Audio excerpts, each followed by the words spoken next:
क्या आपने कभी सोचा है एक साधारण रसोई घर एक तीर्थ बन सकता है? क्या आपको लगता है कि शिव तक पहुंचना सिर्फ ध्यान और मंदिरों तक सीमित है? तो चलिए आज एक नया दृष्टिकोण अपनाते हैं।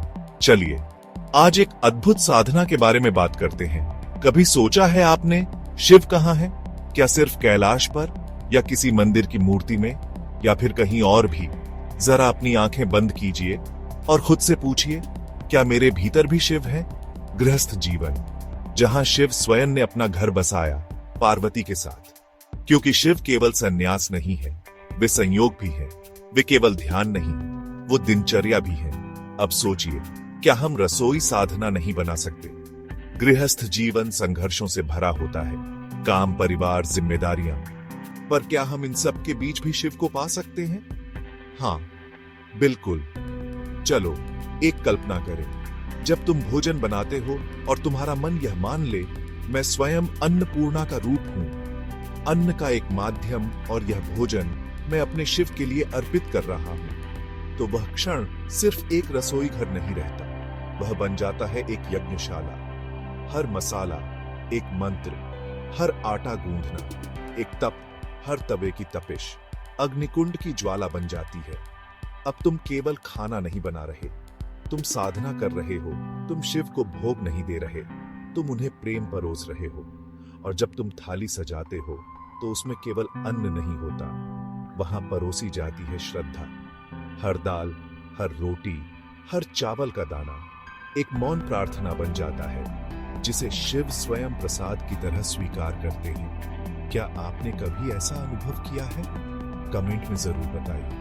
और फिर जब तुम स्वयं भोजन करते हो तो बस इतना स्मरण रखना, यह शरीर मेरा नहीं, यह तो शिव का मंदिर है। और यह भोजन शिव स्वयं ही अपने ही बनाए अन्न को अपने ही भीतर ग्रहण कर रहे हैं। अब हर कौर एक ध्यान है, हर स्वाद एक कंपन, हर ग्रास एक आभास।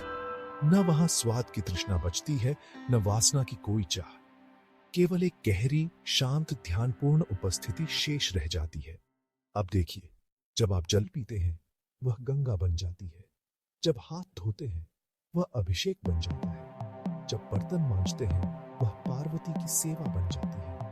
अब जीवन सिर्फ जीवन नहीं, वह बन जाता है शिव का अनुभव। अब रसोई सिर्फ रसोई नहीं, वह मंदिर है, वह यज्ञशाला है, वह साधना है। और आप सिर्फ एक गृहस्थ नहीं, आप एक साधक हैं। अब भोजन केवल पेट भरने की क्रिया नहीं, वह बन जाता है आत्मा का पोषण, शिव से मिलन, एक मौन साक्षात्कार।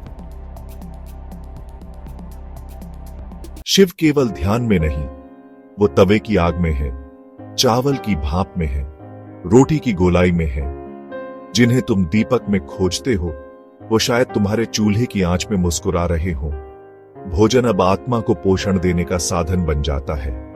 ये अद्वैत भाव की शक्ति भोजन बना रही है और शिव उसे ग्रहण कर रहे हैं। धीरे धीरे भीतर की हर गतिविधि में समाने लगता है।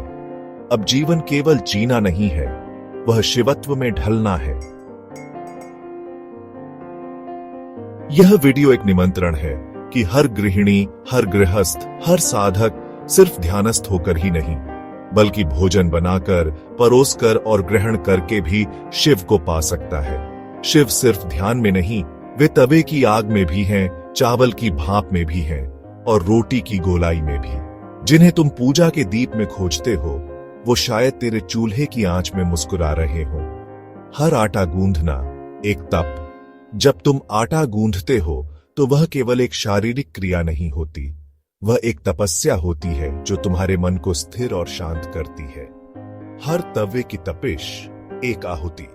जब तुम तवे पर रोटी सेंकते हो तो वह केवल एक खाना पकाने की क्रिया नहीं होती, वह एक आहुति होती है जो तुम्हारे शिव को अर्पित होती है।